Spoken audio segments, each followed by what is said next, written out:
4, 3, 1, down. खबरों की दुनिया से 24 घंटे 7 दिन हम करते हैं आपको खबरदार। नमस्कार, मैं काना धनगर हूं और इस समय किसनी विधानसभा के अंतर्गत हूं। किसनी विधानसभा में हूं और एडवोकेट अनिल प्रताप सिंह बघेल जी के आवास पर हूं। मेरे साथ एडवोकेट अनिल प्रताप सिंह बघेल जी हैं, जिनकी धर्मपत्नी नीता धनगर किसनी विधानसभा से प्रबल दावेदार भारतीय जनता पार्टी से हैं। आपको बता दूं कि advocate Anil Pratap Singh Baghel railway claims terminal Delhi, राज्य आयोग लखनऊ, इसके साथ साथ दवरई सिविल कोर्ट फिरोजाबाद में बैठते हैं। वहाँ से उनकी वकालत चलती है। मेरे साथ में हैं और इनसे बात करते हैं और जानते हैं इनके राजनीतिक करियर को लेकर, इनकी वकालत के करियर को लेकर, एजुकेशन करने के बाद में किस तरीके से एक वकालत के फील्ड में इन्होंने कदम बढ़ाया और वकालत के साथ साथ राजनीति में उतरने का फैसला लिया। आइए सीधे बात करते हैं एडवोकेट अनिल प्रताप सिंह बघेल जी से। बघेल साहब, बहुत बहुत स्वागत है आपका हमारे चैनल में। धन्यवाद काना जी, आपके चैनल काना का पन्ना में आप हार्दिक शुभकामनाएं बधाई देता हूं आपके चैनल को। सर, हमारे दर्शक हैं काना के पन्ना टीम के, वो आपका परिचय जानना चाहते हैं। कितने सालों से आप वकालत कर रहे हैं और उसके बाद राजनीति में किस तरह से बनाया प्लान की राजनीति में आपको आना चाहिए? मैं 2007 से वकालत कर रहा हूं। मैंने शुरुआत अपने सिविल कोर्ट दबरई फिरोजाबाद से की है और उसके बाद मैं दिल्ली में रेलवे क्लेम्स टर्मिनल में मैं रेलवे की क्लेम्स करता हूं और उसके बाद मैं राज्य आयोग लखनऊ में प्रैक्टिस करता हूं। मैंने देखा कि हमारे समाज में बहुत ज़्यादा कुरीतियाँ हैं, पिछड़ा हुआ है, हमारे समाज तरक्की नहीं कर पा रहा है। हमारे समाज के युवा हैं वो समाज के यानी कि राजनीति से बिल्कुल दूर हैं। अति पिछड़ा समाज है हमारा। सारे समाज हमसे आगे निकल चुके हैं लेकिन हम वहीं के वहीं पड़े हुए हैं। तो मेरे दिल में एक टीस सी थी कि मैं समाज के लिए कुछ करूं। तो मेरे पास इतना पैसा तो नहीं था स्टार्टिंग में, मैं अपना जैसे ही गुजारा कर रहा था, अर्निंग की, धीरे धीरे बढ़ा। तो मैंने असली शुरुआत तो मैंने 2008 से की है ना, राजनीति में 2008 में हम अपनी थोड़ी सी भागीदारी की, वहाँ से अपना शुरुआत की। हमने नगर पालिका में अहम भूमिका निभाई। जहाँ शिकोहार नगर पालिका का चुनाव हुआ उसमें मैंने बहुत अच्छी भूमिका निभाई, जिसमें अपने निर्दलीय प्रत्याशी को मैंने जीत दिलाई और उसको ज़्यादा से ज़्यादा से मैंने बहुमत से जीत दिलाकर उसको मैंने बहुत ऊंचाइयों पर पहुंचाने की कोशिश की है। वकील साहब, कहीं ना कहीं देखा जाए आप जिस फील्ड से बिलोंग करते हैं वो फील्ड ऐसा है जिसकी सराहना और जिसकी तारीफ पूरा देश, पूरी दुनिया करती नज़र आती है। वकालत एक वो फील्ड है जिनको न्यायाधीश माना जाता है, न्याय का दर्जा दिया जाता है, न्याय दिलाने में वकीलों का अहम रोल होता है। क्या आपके परिवार से भी कोई पहले वकील था जिसकी छवि आप पर पड़ी? मेरे पापा जी थे श्री रामशंकर धनगर, वो प्रैक्टिस करते थे यहाँ पे सिविल कोर्ट में। उन्हीं की अनुसरण करते करते मुझे भी लगा कि मैं समाज के लिए और अपने जनता जनार्दन के लिए कुछ कर सकूं। तो मैं सेवा ही कर रहा हूं। मैं भी अभी भी सेवा कर रहा हूं। उनका केस हैंडल करके उनकी सेवा करता हूं, लोगों को न्याय दिलाता हूं। कहीं ना कहीं देखा जाए तो शिक्षा के क्षेत्र को लेकर क्या कहेंगे? आपकी माता जी भी लेक्चरर रह चुकी हैं। कहीं ना कहीं शिक्षा का प्रभाव की छाप आपको अपनी माता जी से मिली है, कहा जाए। हाँ, शिक्षा का मेरे माता पिता ही सबसे बड़े गुरु हैं और सभी के होने भी चाहिए। उन्होंने बहुत ये सिखाया कि शिक्षा ही सर्वोपरि है। अगर शिक्षा नहीं है तो कुछ भी नहीं। अगर शिक्षा होगी तभी हम उन्नति कर सकते हैं। और प्रत्येक समाज को हम अपने आपके चैनल के माध्यम से सभी युवाओं को, सभी युवाओं के माता पिता को मैं अवगत कराना चाहता हूँ, बिना शिक्षा के तो समाज में कुछ भी नहीं है।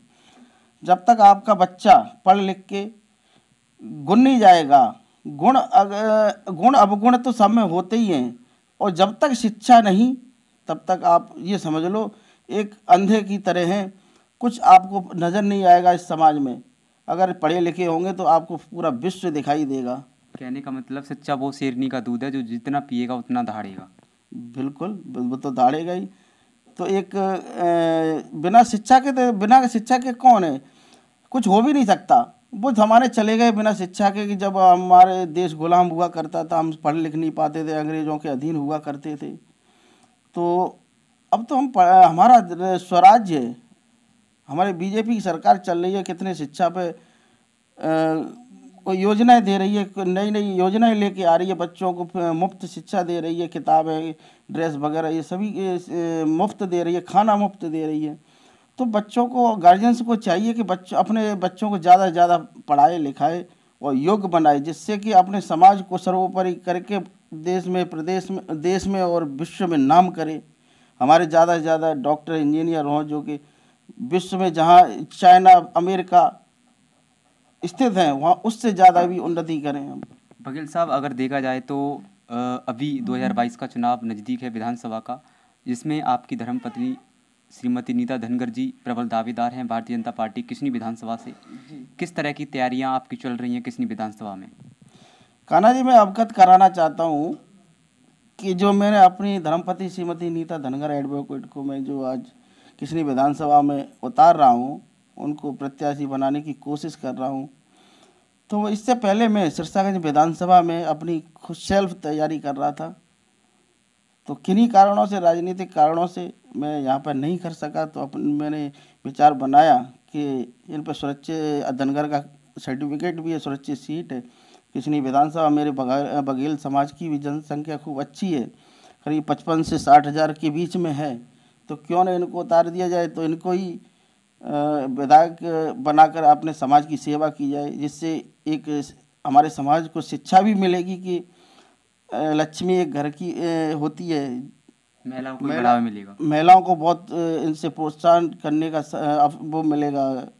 जो भी महिलाएं होंगी, जो भी अपने घर में लोक लज्जा के कारण घर से बाहर नहीं निकल पाती हैं, और उनके माता पिता उनको बाहर नहीं निकलने देते, उनके सास ससुर बाहर नहीं निकलने देते हैं, शायद ये इनको देखकर शायद अनुसरण कर सके उनके माता पिता। लगता है महिला को देखकर, एक महिला विधायक को देखकर हर महिला लक्ष्मीबाई और अहिल्याबाई बन सके। बिल्कुल, माता लक्ष्मीबाई, अहिल्याबाई होलकर, ये भी तो महिला ही रही हैं। इन्होंने विश्व में नाम किया, विदेशी महिलाएं रही हैं। इन्होंने, हमारी अहिल्याबाई होलकर ने कितना बड़ा नाम किया हर देश में। एक छत्र राज था उनका, और उन्होंने मंदिरों के निर्माण कराए, कुओं के निर्माण कराए, और धर्मशालाओं के निर्माण कराए। उन्होंने सब जितनी लोक सेवाओं के लिए जितने कर्तव्य होते थे वो सारे कराए। यानी कि हमारा समाज, बघेल समाज, बहुत पहले से हम था और अग्रणी रहा है। और हमारा समाज, ये समझ लो कि अगर हमारा समाज नहीं होता, एक कहावत है, ये जो शून्य की शुरुआत शायद हमारे समाज, जो हमने सुना है, शून्य की शुरुआत हमारे समाज से ही हुई है, आर्यभट्ट जी ने की थी। बघेल साहब, किसनी विधानसभा में कितने दिनों से आपका चुनाव प्रचार चल रहा है और कैसा प्यार किसनी विधानसभा की जनसंख्या का आपको मिल रहा है? भरपूर प्यार मिल रहा है। जहाँ जाते हैं वहाँ हमें, हमारे पीछे वहाँ की जनता ऐसे लग जाती है जैसे कि हम कोई राजनेता हों, जैसे कि हम। और मैं आपको अवगत कराना चाहता हूँ, कुछ लोग हमारे समाज के हैं, ये कहते हैं कि आप किसनी में आप तैयारी कर रहे हैं, अपनी पत्नी को तैयारी करा रहे हैं, बगल में सैफई है, यादवों का गढ़ राज्य है, वहाँ पे आप घुसने के प्रयास कर रहे हैं, उनके किला को ध्वस्त करने की कोशिश करना चाह रहे हैं। तो हो सकता है कि आपके लिए कुछ ऐसा हो जाए कि आप ना रहें। तो मैंने उनको अवगत कराना चाहता हूँ, भले ही आप कुछ ना हो, मैं कुछ ना कर सकूँ, लेकिन इतना ज़रूर कर जाऊँगा अपने, अगर कोई हमारे साथ दुर्घटना करता है, मैं शहीद हो जाऊँगा अपने समाज के लिए।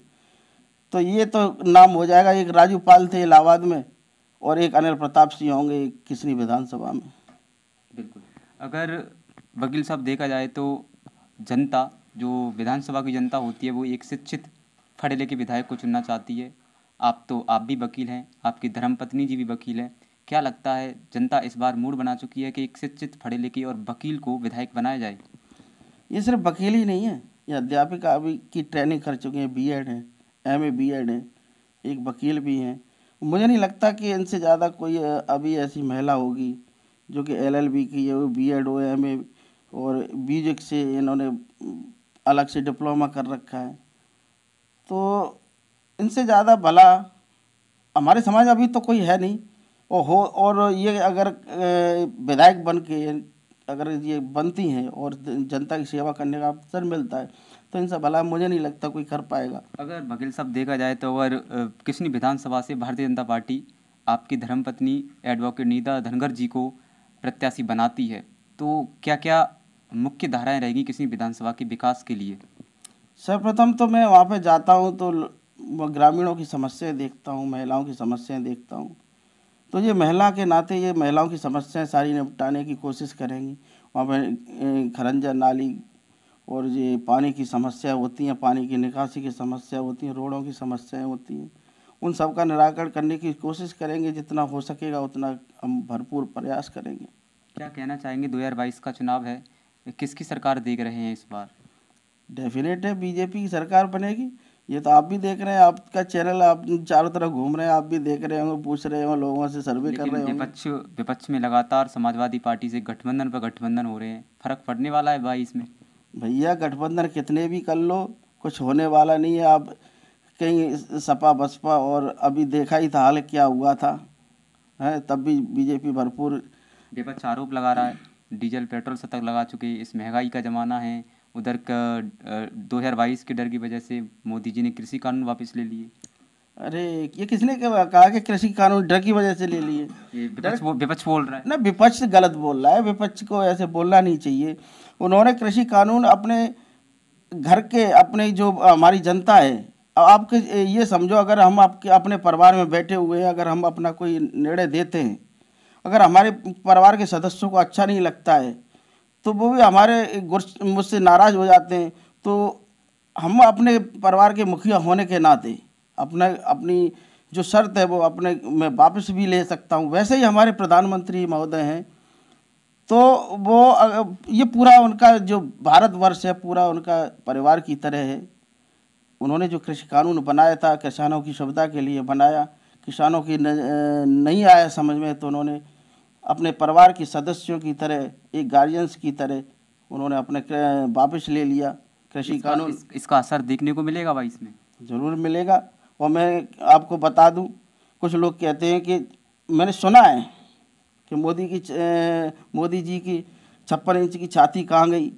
तो भैया 56 इंच की छाती अपने परिवार में नहीं होती, तो वो सरहद पर दिखाई जाती है। वो दिखाई है मोदी जी ने, कश्मीर में देखी है, धारा 370 हटा के 35A हटा के, वो तो आप विश्व उससे हिल गया है।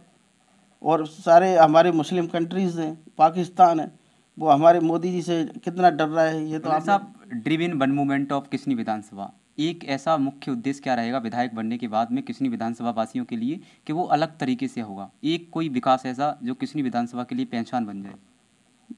मैं आपको बता दूं, मैं तो विश्वास करता हूं, पढ़ा लिखा आदमी हूं मैं, मेरी बीवी पढ़ी लिखी हैं, तो सबसे बड़ा मेरा उद्देश्य यही होगा कि वहाँ की महिलाएं हैं, जो हमारी वहाँ की बहन बेटियां हैं, वो अशिक्षित हैं, उनको शिक्षा दिलाने की कोशिश करेंगे। ज़्यादा से ज़्यादा स्कूल कॉलेज बनाने की कोशिश करेंगे, कन्या कॉलेज बनाने की कोशिश करेंगे। और वहाँ की जो मेन समस्या है नाली खरंजे और सड़कों की, मैंने ज़्यादातर देखा है, मैं वहाँ जाता हूँ, झाड़ियाँ हैं, चारों तरफ से झाड़ियाँ होती हैं। सपा की जो विधायक हैं उन्होंने कभी, मुझे नहीं लगता कि उनका कभी नवीनीकरण कराया हो अपनी उन रोडों का, उन सड़कों का। तो सबसे पहले हमारी तो ये कॉलेज बनाने की कोशिश करेंगे, सरकार से प्रस्ताव रखेंगे कि कन्या कॉलेज होने चाहिए वहाँ पर किसनी विधानसभा के अंतर्गत। फिर उसके बाद जो रोड हों, वहाँ की रोडों का ढांचा अच्छा हो, एकदम प्लेन रोड हो, गड्ढे ना हो, बस यही कोशिश रहेगी। गड्ढा मुक्त बनाने की कोशिश करेंगे। बिल्कुल सर। बहुत बहुत धन्यवाद वकील साहब हमसे बात करने के लिए। थैंक यू, धन्यवाद। नमस्कार। तो मेरे साथ में एडवोकेट अनिल प्रताप सिंह बघेल जी थे, जिनकी धर्मपत्नी एडवोकेट श्रीमती नीता धनगर जी किसनी विधानसभा से प्रबल दावेदार हैं भारतीय जनता पार्टी से। उनका कहना है कि अगर भारतीय जनता पार्टी उन पर विश्वास जताती है तो एक सच्चे सिपाही की तरह भारतीय जनता पार्टी के पाले में किसनी विधानसभा को देने का काम करेंगे और किसनी विधानसभा वासियों के लिए किसनी विधानसभा को सफल विधानसभा बनाने का प्रयास वो करते रहेंगे। देवेश कुमार के साथ मैं काना धनगर, किसनी विधानसभा।